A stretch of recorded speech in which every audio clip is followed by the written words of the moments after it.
Oui, bonjour tout le monde. Alors, on va commencer ce webinaire sur le parcours du patient atteint de myasthénie grave.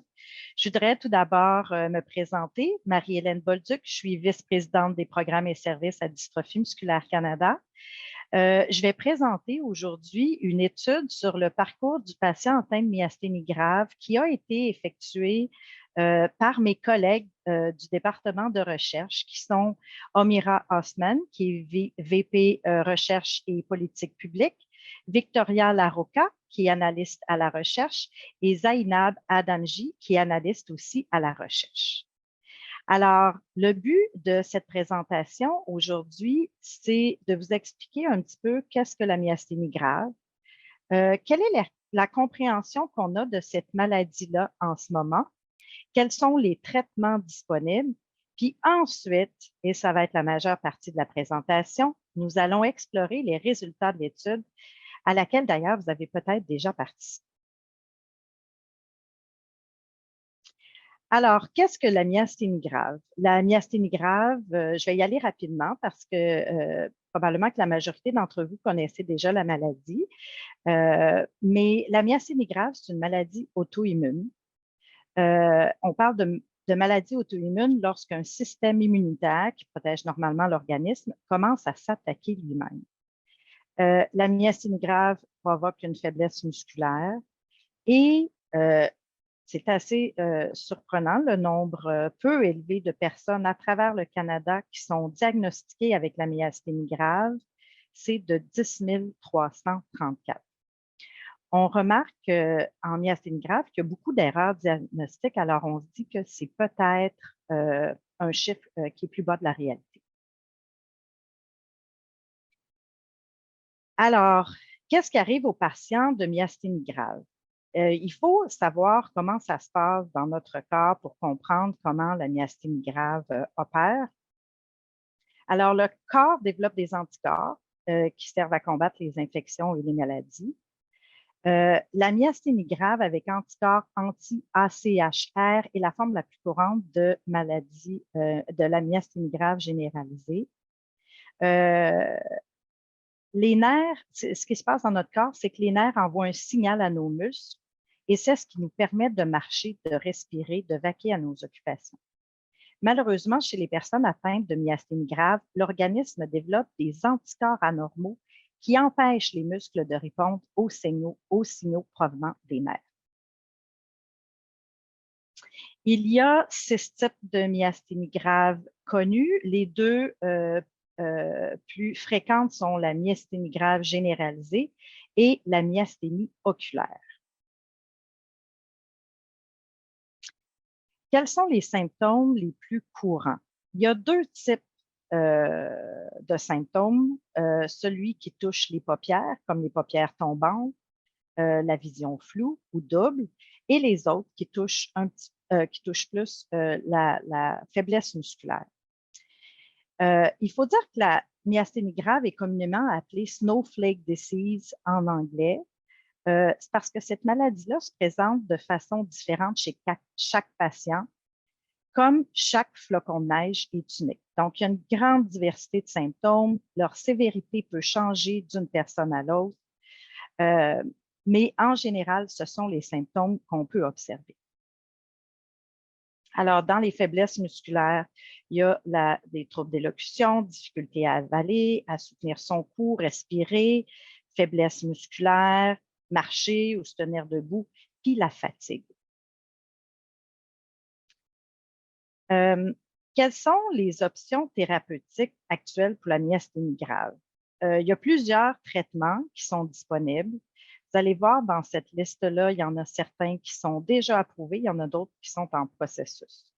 Donc, il y a le Mestinon, Prénisone, Imuran, Cellcept, il y a la thymectomie, le plasmaphérease, les immunoglobulines et Soliris et Ultiméris qui sont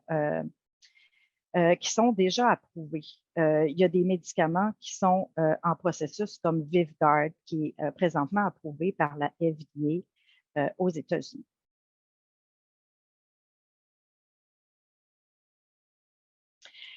Pourquoi, à Dystrophie musculaire Canada, on a décidé d'analyser l'expérience de la myasthénie grave? Eh bien, d'abord, la myasthénie grave, c'est une maladie qui est couverte par Dystrophie musculaire Canada. On a observé auprès de nos interactions avec les personnes qui ont une myasthénie grave qu'elles font face à certains défis, incluant l'accès au traitement, au remboursement des médicaments. Et ces défis ressemblent aux défis rencontrés par d'autres patients atteints de maladies neuromusculaires rares. Puis, par exemple, c'est l'accès au traitement onéreux. On a donc eu l'idée d'explorer le parcours des personnes atteintes de myasthénie grave depuis l'apparition des premiers symptômes ou signes de la maladie. Et là, c'est ce qu'on va voir dans notre étude. D'abord, on voulait avoir une vue d'ensemble, une vision 360 degrés de la myasthénie grave, incluant le parcours clinique, hein, qui est, bon, la présentation clinique, c'est quoi les symptômes, le délai de diagnostic, c'est quoi l'expérience diagnostique, les traitements, les soins, les intervenants qui sont impliqués, les options thérapeutiques et le résultat, mais aussi le parcours comportemental. Qu'est-ce que les patients ont ressenti à chaque étape du parcours clinique? Comment les patients se sentent avec les autres et comment ils se sentent soutenus. Et enfin, le parcours informationnel. Quels sont les canaux et supports d'information pour la myasthénie grave? Est-ce qu'ils sont suffisants? Comment les participants sont-ils mis au courant des essais cliniques? Puis comment ils peuvent y avoir accès? Donc, à Dystrophie musculaire Canada, vous savez peut-être qu'on a une ligne d'info recherche. On a aussi des spécialistes de l'accès aux services qui répondent aux personnes, qui leur apportent du soutien et qui les aident à trouver des ressources. C'était donc important pour nous autres de connaître de quoi les personnes qui ont la myasthénie grave demandent, quels sont leurs parcours, qu'est-ce qu'elles ont besoin pour pouvoir les supporter mieux dans leur parcours. Alors, on a fait ça avec quatre méthodes, quatre approches. La première, c'était les entretiens individuels semi-structurés. Donc, c'était des entrevues qui se faisaient par téléphone ou par Zoom ou de façon virtuelle. Et on avait un certain nombre de questions qui avaient été bâties, mais la première question qu'on posait aux personnes, c'était racontez-nous votre histoire avec la myasthénie grave. Puis, juste en posant cette question-là, dans la plupart des cas, on avait une réponse à toutes les questions qui étaient prévues dans notre questionnaire. On a eu ensuite des tables rondes où on utilisait une méthodologie qui s'apporte photo-voix. C'est des gens qui devaient apporter des photos qui les représentaient avec la myasthénie grave ou qui représentaient la myasthénie grave. On va en avoir un petit peu plus loin dans la présentation. Ensuite, il y avait un sondage en ligne. On a envoyé une invitation aux personnes pour participer au sondage en ligne. Puis ça a été fait aussi. Et en ce moment, ce qui est en cours, c'est l'analyse du coût de la vie avec la myasthénie grave. On fait une enquête pour toutes les personnes atteintes de maladies neuromusculaires. On va particulièrement s'intéresser aux personnes avec la myasthénie grave dans cette étude-là qui s'appelle BIND. Donc, vous avez peut-être reçu une invitation. Et c'est ça. Alors, cette étude-là, BIND, c'est en fait pour connaître c'est quoi les véritables coûts de vivre avec la maladie. Pas seulement les médicaments, mais quelles sont les pertes de revenus ou les dépenses supplémentaires qu'on a à expérimenter avec la maladie. Alors, même si on sait qu'il n'y a pas deux personnes qui ont la même expérience, on a quand même pu déterminer qu'il y avait 5 phases dans le parcours des gens avec la myasthénie grave. Le premier, c'est l'apparition des symptômes, le pré-diagnostic, le diagnostic, le traitement et le post-diagnostic. Alors, on va les voir un petit peu plus en détail. Mais avant, je voulais vous montrer cette image-là parce qu'on va voir cette image-là pour chacune des phases. Euh, on voulait pour chacune des phases, voir comment ils avaient vécu cette phase-là, avec qui les gens avaient interagi, quels étaient les principaux besoins lors de ces phases, ce qu'ils ressentaient, c'était quoi leurs émotions, quels étaient leurs questionnements. Et dans la dernière ligne, ce qu'on voit, c'est les 8 dimensions de Picker Institute. Et là, on voit vraiment ce serait quoi les meilleures pratiques à adopter pour faciliter le parcours des gens dans le système. Alors, la première phase, c'est l'apparition des symptômes. Donc, l'apparition des symptômes, on voit, les gens commencent à avoir des symptômes, commencent à remarquer certains symptômes. En deuxième, les symptômes s'aggravent un petit peu, deviennent gênants. Et en troisième, ils cherchent de l'aide pour traiter les symptômes. Donc, c'est quoi les points de contact? C'est la famille, les membres du réseau social, parfois le médecin généraliste. Et là, ce qu'on voit, c'est que dans les thèmes, à cette période-là, à cette phase-là, on voit les symptômes qui sont reliés aux yeux, soit l'affaissement d'une ou de deux paupières, une vision qui est floue ou qui est double. On voit des symptômes, par exemple, puis on se dit, est-ce que c'est le stress? Est-ce que c'est vraiment des vrais symptômes ou c'est le stress? On essaie de consulter un expert, un médecin. On essaie de comprendre pourquoi ces symptômes-là se manifestent. On essaie de trouver des raisons. Puis là, les symptômes s'accumulent assez pour devenir dérangeants. À cette étape-là, c'est très rare qu'on soupçonne la myasthénie grave comme un diagnostic possible. Alors là, les émotions, c'est la confusion, hein? C'est beaucoup de questionnements. On se sent préoccupé. On a ça vraiment dans nos pensées tout le temps. On essaie de trouver des solutions, de comprendre. Et finalement, ben là, on est vraiment sûr qu'il y a quelque chose qui ne va pas. Puis ça, ce n'est pas un sentiment agréable. Quand les symptômes s'aggravent, ben là, les gens ils vont essayer de chercher des réponses à des questions. Est-ce que, bon, j'ai été stressée dans les derniers temps, est-ce que c'est à cause de ça que j'ai ces symptômes-là? Est-ce que c'est vraiment le temps de rencontrer un professionnel de la santé avant de rencontrer mon médecin ou si ce n'est pas des symptômes assez importants? Puis, il y a beaucoup de recherches sur Internet qui se font. La myasthénie grave apparaît rarement dans ces premières recherches-là.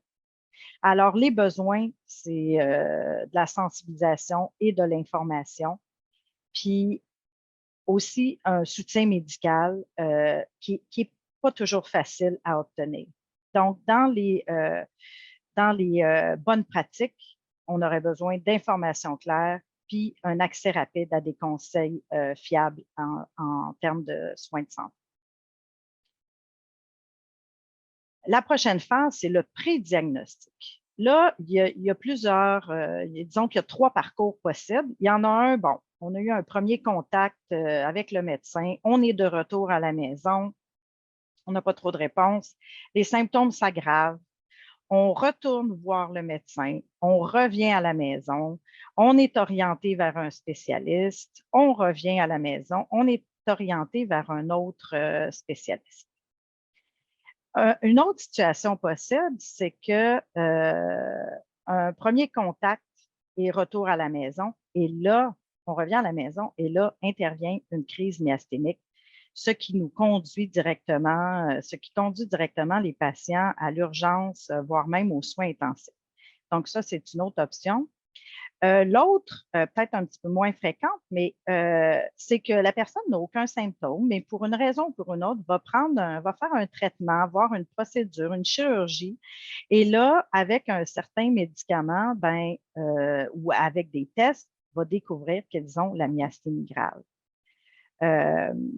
Fait que c'est ça c'est moins fréquent, mais c'est quand même possible. Là, les points de contact, c'est le médecin. Là, on voit des spécialistes. On peut voir des psychiatres, psychothérapeutes, psychologues, parce que les gens, les professionnels ou nous, on peut peut-être, les personnes atteintes peuvent peut-être penser qu'ils ont des problèmes psychologiques. Ça peut être le dermatologue, l'ORL, ça peut être même le dentiste, l'optométriste, etc. On voit une foule de médecins à cette phase-là. Et là, la myasthénie grave n'est généralement pas encore évoquée à ce stade-ci. Les professionnels de la santé font du détournement cognitif, ça veut dire c'est dans votre tête, vous devriez voir un psychologue, etc., vous questionnez. Ils ne savent pas trop comment traiter ces questions-là.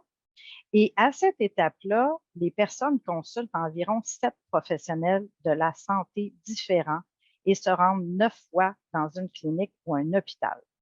Et ça, c'est généralement aux urgences. Et tout ça avant de recevoir un diagnostic de myasthénie grave. Les symptômes fluctuent. Il y a des hauts, il y a des bas. Et là, les émotions, on se sent ignoré, on se sent désespéré, on doute de soi. Est-ce que c'est le stress? Est-ce que c'est moi? Est-ce que c'est vraiment dans ma tête? Et ça, c'est épuisant. Et là, on entre dans un mode de crise. Et avec cette incertitude-là, ben, c'est la peur de la mort parce que, bon, on a des symptômes, on ne sait pas ce qui se passe, c'est pas normal de vivre ces choses-là, d'avoir ces symptômes-là, et on a peur de la mort, en tout cas chez certaines personnes. Euh, donc, là, les gens se demandent pourquoi mon médecin ne me croit pas. Puis ils essaient de trouver eux-mêmes leur diagnostic sur Internet, se posent encore des questions. Est-ce que c'est dans ma tête? Et ce qu'ils aimeraient, ce qu'ils ont besoin, c'est d'être pris au sérieux, de recevoir des soins, d'être écoutés. Ils ont souvent le sentiment qu'ils sont incompétents à expliquer les symptômes. Et bon, il y a un manque de communication et de continuité dans les soins entre les médecins. Et là, ce qu'on a besoin pour des bonnes pratiques, c'est encore de l'information claire, de l'accès rapide à des soins, mais une continuité des soins et de transition fluide entre les différents spécialistes. Et on a besoin à ce moment-là de soutien émotionnel, d'empathie et de respect. Il y a plusieurs diagnostics qui peuvent sortir à cette phase-là, ACV, fatigue chronique, la SLA, il y a énormément de questionnements. On est rendu à la phase diagnostique. Là, ben, il y a deux choses qui peuvent se produire. C'est qu'on voit un spécialiste des maladies neuromusculaires ou de la vue. Il y a une évaluation clinique qui est faite et il y a des tests spécialisés. Ou sinon, ben, on rentre à l'hôpital en mode crise aux soins intensifs. Là, il y a une évaluation clinique qui est faite et il y a des tests de confirmation. Les points de contact, ben, souvent, ça va être un neurologue, les techniciens en laboratoire, puis le personnel des soins d'urgence. Les thèmes et actions. Au Canada, ça peut prendre en moyenne, ça prend 5 ans pour recevoir un diagnostic. Souvent après 6 diagnostics qui sont erronés. Donc, c'est beaucoup.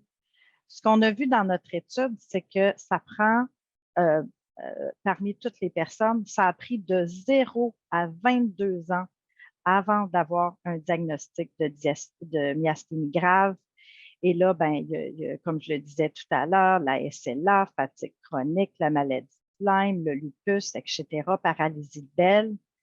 Donc là, les émotions, une fois qu'on a reçu le diagnostic, tout d'abord, c'est qu'on se sent rassuré, on se sent soulagé, mais là, on veut de l'information, puis il n'y en a pas disponible. On reçoit un diagnostic, mais très peu d'informations sur la maladie.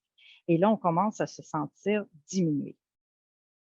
Donc, le parcours informationnel, qu'est-ce que ça signifie, mon diagnostic? Parce que la plupart des gens n'ont jamais entendu parler de myasthénie grave. C'est quoi les traitements? Comment ça se déroule? Est-ce que cette maladie-là va affecter ma vie et comment? C'est quoi les causes? Est-ce que j'ai fait quelque chose? Est-ce qu'il y a une espérance de vie qui est reliée à la myasthénie grave? Puis on a même entendu un témoignage, vous avez la myasthénie grave et vous avez de la chance. Là, la personne s'est dit, OK, super, mais qu'est-ce que ça signifie? J'ai pas de ressources, pas de groupe de soutien, rien. Alors, il manque d'informations sur la myasthénie grave avant, mais ce qu'on voit, c'est après le diagnostic. Il y a un retard dans l'accès aux ressources médicales ou l'obtention des tests. Ça peut prendre de grands délais. On peut être traité comme un exemple ou une étude de cas en raison de la rareté de la maladie. Donc, ce n'est pas tout le monde qui est spécialisé en myasthénie grave. Et un diagnostic de crise, bien là, souvent, quand on est en crise, on est aux soins intensifs, on ne peut pas parler, on est sur ventilateur, c'est la famille qui parle pour nous. Ce n'est pas la situation idéale.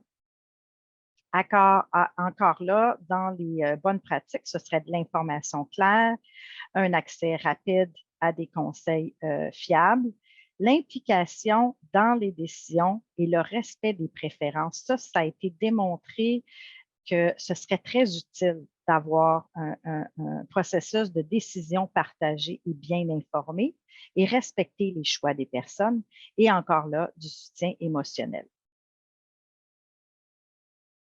La quatrième phase, c'est le traitement.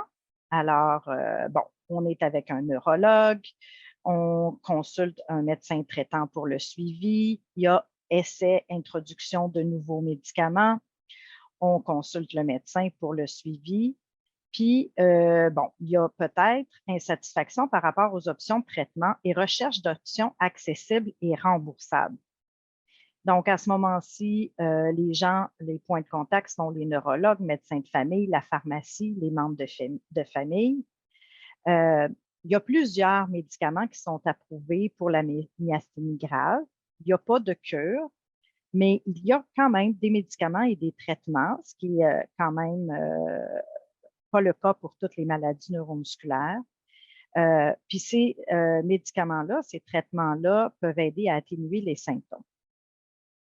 Par contre, les personnes vont faire face à faire des choix difficiles entre l'efficacité des traitements et les effets secondaires. Quel est l'impact d'un médicament sur leur qualité de vie?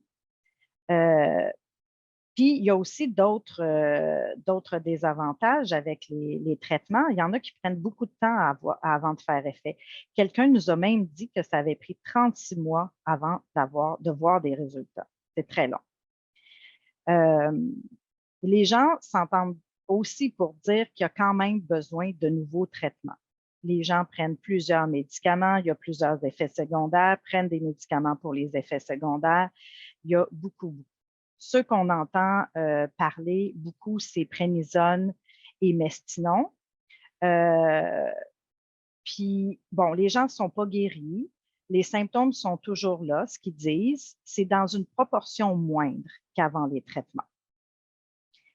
Donc, les émotions, on est heureux que des traitements soient disponibles. On se sent soulagé.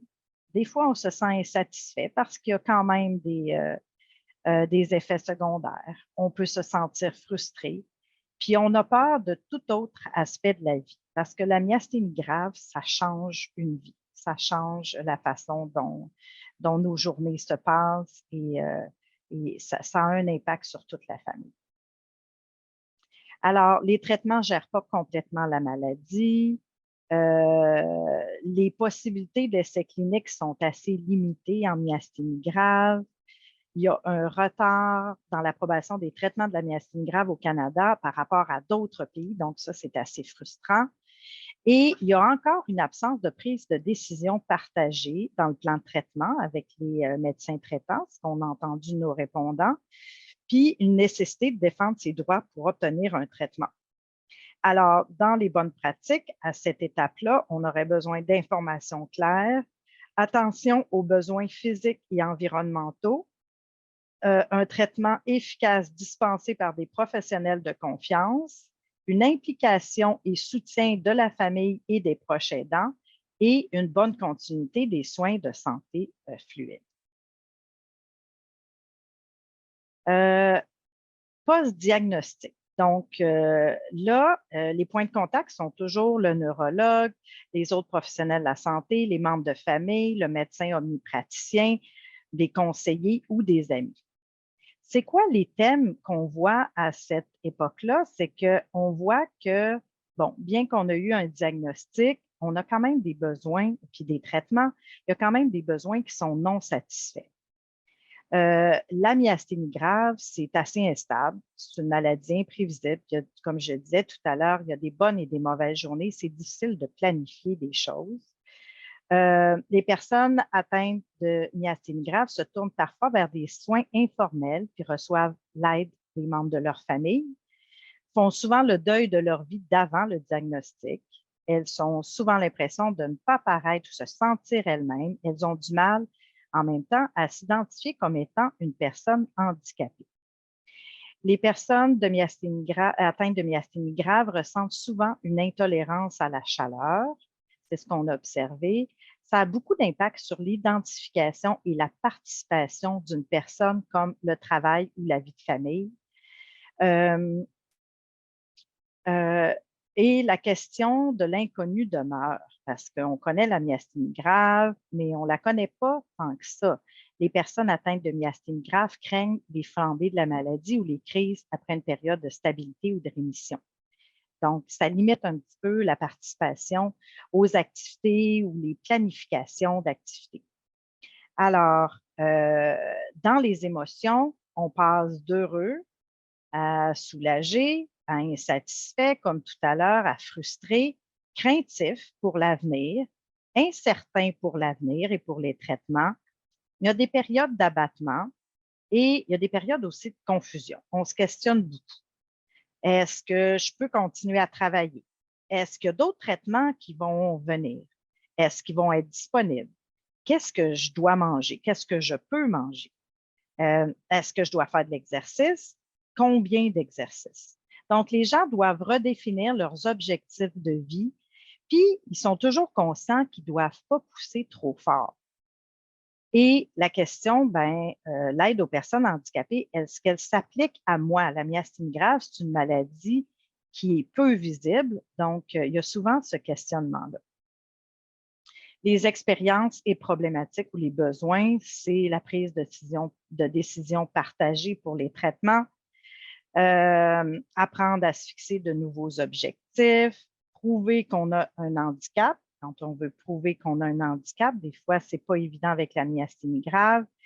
Il y a beaucoup de manque de compréhension puis d'empathie à l'égard des handicaps cachés ou non visibles, comme le présente la myasthénie grave. On a besoin de toujours demander des aménagements spéciaux lors d'événements sociaux à la maison, sur le lieu de travail, que ce soit l'horaire, que ce soit la période de l'année, la période de la journée, etc. Le sentiment de ne pas avoir le contrôle sur ses soins de santé. Alors là, à la période post-diagnostic, les 8 dimensions du Picker Institute sont demandées. Alors, on rajoute l'implication dans les décisions et le respect des préférences, l'implication et soutien de la famille et des proches aidants. Avec toutes ces informations-là en main, avec les répondants, que ce soit au focus group, aux entrevues, aux sondages, on a été en mesure c'est mes collègues de la recherche, ont été en mesure de développer un outil de sensibilisation pour illustrer le parcours des personnes atteintes de myasthénie grave, tout en sachant que l'expérience est différente pour chaque personne. Mais on peut quand même voir des thèmes communs. Par exemple, à l'apparition des symptômes, c'est souvent les yeux, le questionnement, est-ce que c'est le stress? On fait des recherches sur Google. Lorsque les symptômes s'aggravent, des fois, on peut se ramasser aux urgences ou aux soins intensifs. À la période de pré-diagnostic, beaucoup de questionnements. C'est dans ma tête. Euh, quand est-ce que je dois consulter? Les personnes peuvent entrer en état de crise n'importe quand, puis rentrer aux soins intensifs. C'est inquiétant. À la période de diagnostic, ben là, c'est associé à des symptômes. On fait des tests, on voit que ça peut être la myasthénie oculaire ou une autre sorte. Et en l'absence de diagnostic, ça peut avoir des conséquences sociales et psychologiques et économiques négatives. Donc, le diagnostic est super important. Dans la phase de traitement, ben là, on a des différentes options de traitement. Il faut faire souvent des choix entre l'efficacité du traitement et les effets secondaires. Il faut dealer avec ça, c'est compliqué. Il y a un manque de communication. Puis, on voit que c'est clair qu'il faut améliorer les options de traitement de la myasthénie grave. À la période post-diagnostic, comme on l'a découvert tout à l'heure, ben là, il y a des bonnes journées, il y a des mauvaises journées. Ça prend beaucoup de résilience. C'est très compliqué de naviguer à travers tous ces traitements, ces médicaments-là, ces questionnements-là par rapport à le soutien qu'on a besoin, le perte d'autonomie, les nouveaux objectifs, etc. Alors, il existe parmi ce parcours-là du patient, ce qu'on a découvert aussi à travers les études, c'est qu'il y a quand même des aspects du parcours qui peuvent rendre, oh, pardon, qui peuvent rendre plus difficile ce parcours-là. On parle de l'intersectionnalité, où les personnes de couleur avec un faible revenu, les personnes qui s'identifient comme une femme dans une zone rurale, une orientation sexuelle différente, ça peut être plus difficile. La défense des droits, les personnes qui n'ont pas de compétences ou de ressources ou d'expérience en défense des droits, ça peut être plus difficile aussi parce qu'on en a besoin beaucoup au cours du parcours.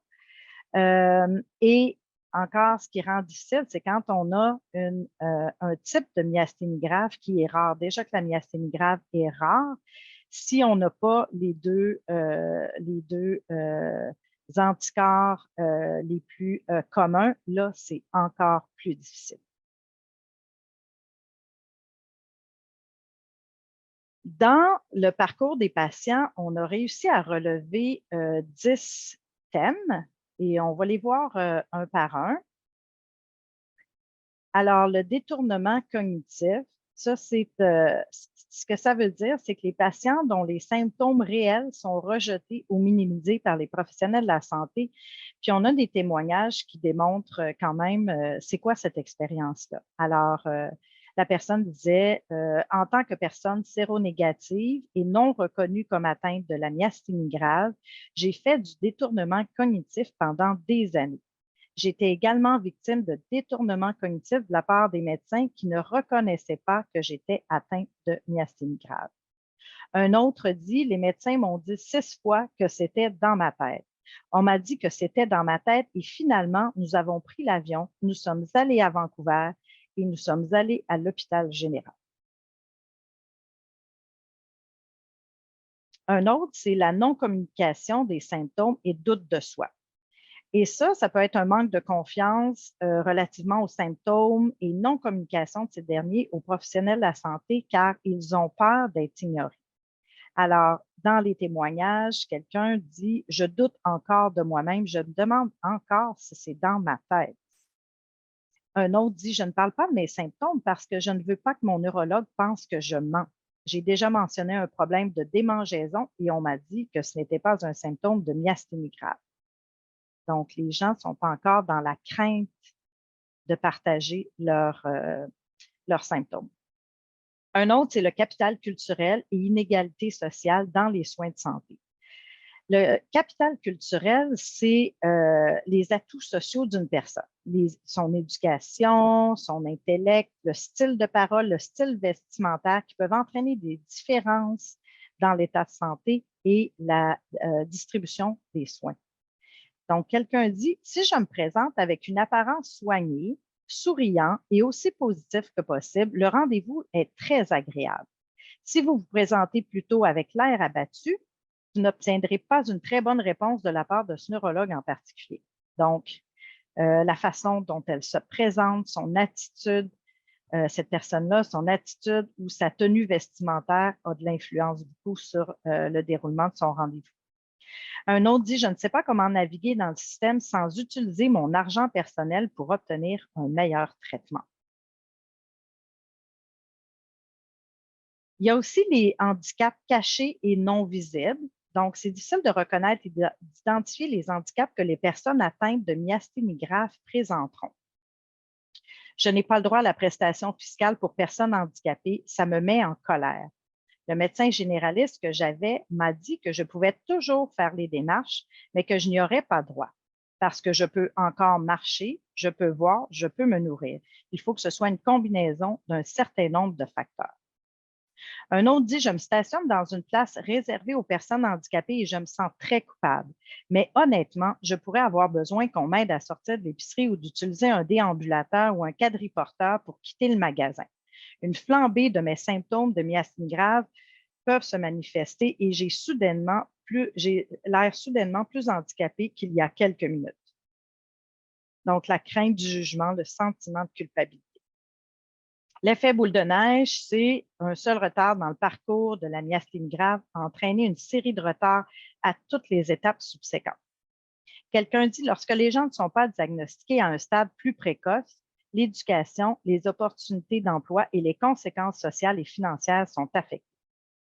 Un autre dit, j'ai eu tellement de crises qui ont causé des dommages, des années et des mois de dommages à votre corps, il est difficile de s'en remettre. Alors, pendant tout le parcours diagnostique, alors que ce n'était pas diagnostiqué, les crises, les nombreuses crises ont vraiment affecté sa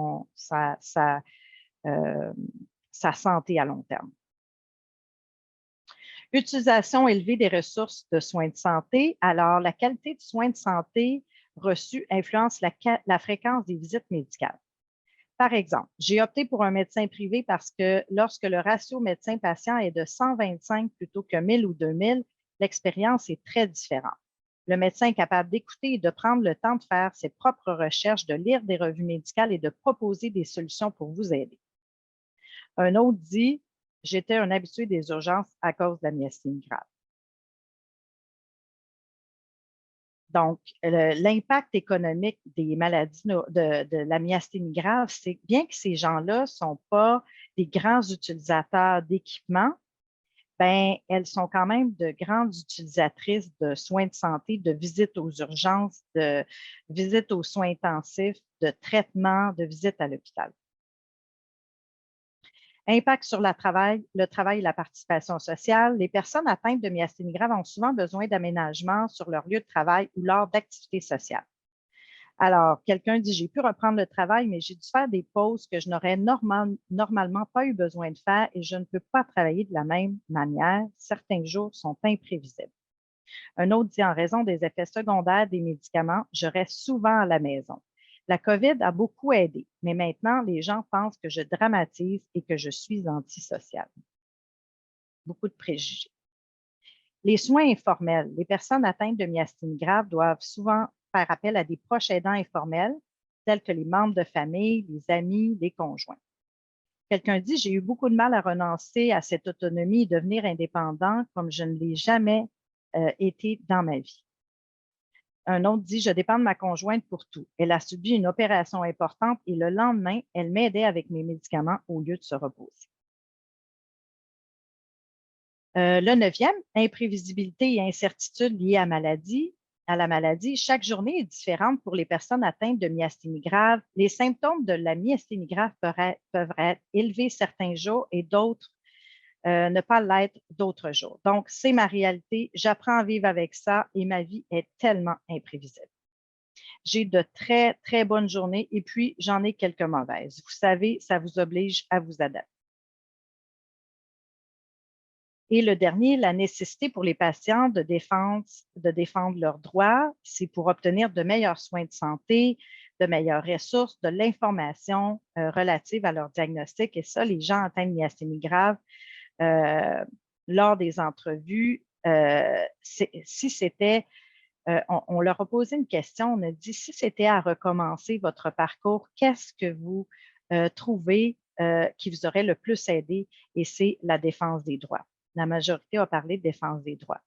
Alors, quelqu'un dit, j'ai demandé mon dossier d'hôpital, j'ai fait des heures de route pour obtenir un deuxième avis, je n'ai jamais baissé les bras. Un autre dit, si je n'avais pas eu la myasthénie grave, je n'aurais pas été aussi présente, aussi solide, mais je n'aurais pas non plus été aussi féroce. J'ai dû travailler très fort pour obtenir un diagnostic, pour recevoir des traitements, pour être écoutée. À chaque étape, j'ai dû défendre mes droits et continuer à aller de l'avant. Donc, imaginez, avec tous les symptômes, les crises myasthéniques, l'incertitude, il faut en plus avoir beaucoup, beaucoup d'énergie pour défendre les droits. Alors, on se demande, ces expériences-là correspondent-elles aux données recueillies dans les différents questionnaires? Alors, dans les différentes études qui avaient lieu avant. Alors, ces études-là, il y en avait que c'est juste pour la myasthénie grave, mais il y en a d'autres que c'était pour d'autres études. Et on peut voir, d'après ces études, qu'on observe un certain impact sur la qualité de vie ou l'état de santé, mais celle-ci semble être sous-estimée par rapport à ce que l'on a découvert lors de notre étude. Les auto-évaluations validées ne reflètent pas nécessairement le parcours intégral du patient atteint de myasthénie grave. Alors, je vous avais parlé tout à l'heure d'une activité lors des focus group qui consistait à apporter une photo pour expliquer aux gens voici comment je vois la myasthénie grave, voici comment je me vois avec la myasthénie grave. Vous voyez plusieurs images qui ont été données par ces personnes-là. Je vais vous en illustrer quelques-uns. En haut à gauche, vous voyez le carrosse de Cendrillon. Alors, ce que la personne dit, je me sens parfois comme Cendrillon. Je dois accomplir ceci et cela avant que mon carrosse ne se transforme en citrouille. L'horaire des traitements aux immunoglobulines dirige toutes les activités de famille. Quand on travaille, quand on va au traitement, excusez-moi, quand on peut partir en vacances. Alors, ça signifie que, voilà, il faut se dépêcher de tout faire. On ne sait jamais quand une crise peut arriver puis que le carrosse se transforme en citrouille.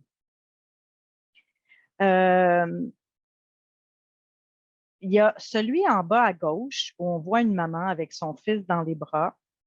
Celle-là a dit c'est ma dernière photo où je peux soulever mon fils juste avant d'avoir le diagnostic. Il n'avait pas encore 3 ans. La plus grande chose que la myasthénie grave m'a enlevée, c'est la capacité de porter mon enfant. Je suis encore très triste après plus de 4 ans. Je voyais d'autres mères le faire et je n'étais pas capable de le faire pendant trop longtemps. Et il y en a d'autres ici. Le lapin énergisaire représente la fatigue durant la journée. Il y a quelqu'un d'autre qui se présente comme le bonhomme bleu et la personne explique, ce bonhomme se sent perdu, fou, frustré, imprévisible. Il a l'air heureux, mais je crois que ce n'est qu'une image. Tout ce qu'il veut, c'est se lever et partir, mais il est assis par terre et ne peut pas bouger. Au-dessus de sa tête, on voit la perte de mémoire, le sentiment d'être séparé de la réalité. Quand je veux parler, je reste pris sur des mots, ça ne fonctionne pas comme je voudrais. Mes émotions passent de 0 à 10. Je prends des médicaments et les symptômes semblent s'atténuer, mais je me sens encore comme ce bonhomme bleu.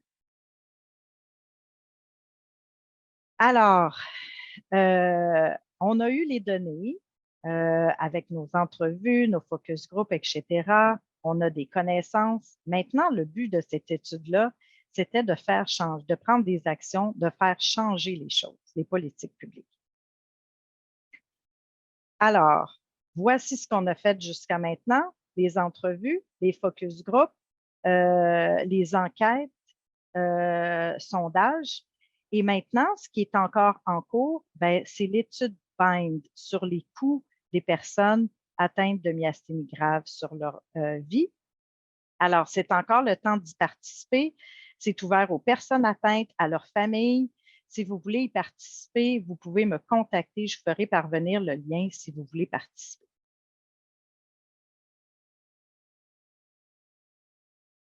Alors, je vous remercie tout le monde d'avoir écouté cette présentation-là aujourd'hui.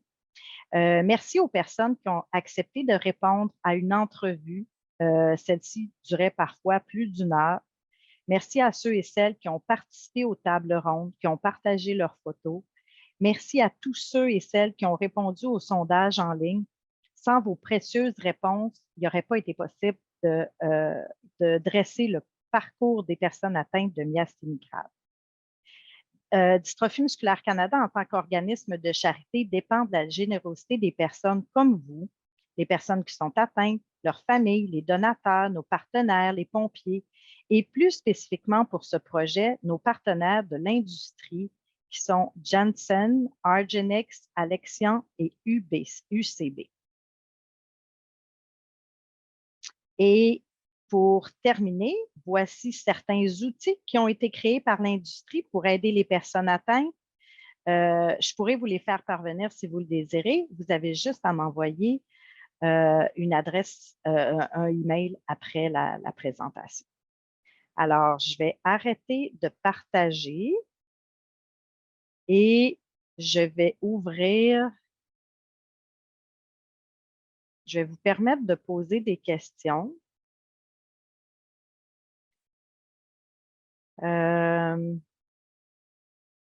Est-ce qu'il n'y a pas... vous pouvez lever les mains. Omira, is people allowed to ask questions? Vous pouvez poser des questions soit dans l'icône Q&A dans le bas de l'écran ou dans le chat aussi. Alors, c'est possible, on pourra répondre à vos questions. Si vous ne voulez pas le faire maintenant, vous pouvez toujours nous contacter après. On pourra répondre à vos questions, que ce soit par courriel, par téléphone. Vous avez probablement mon adresse courriel parce que je vous ai envoyé l'invitation. Vous pouvez répondre à celle-ci. Ou je peux aussi écrire dans le chat. Je vais réécrire mon adresse dans le chat et mon numéro de téléphone.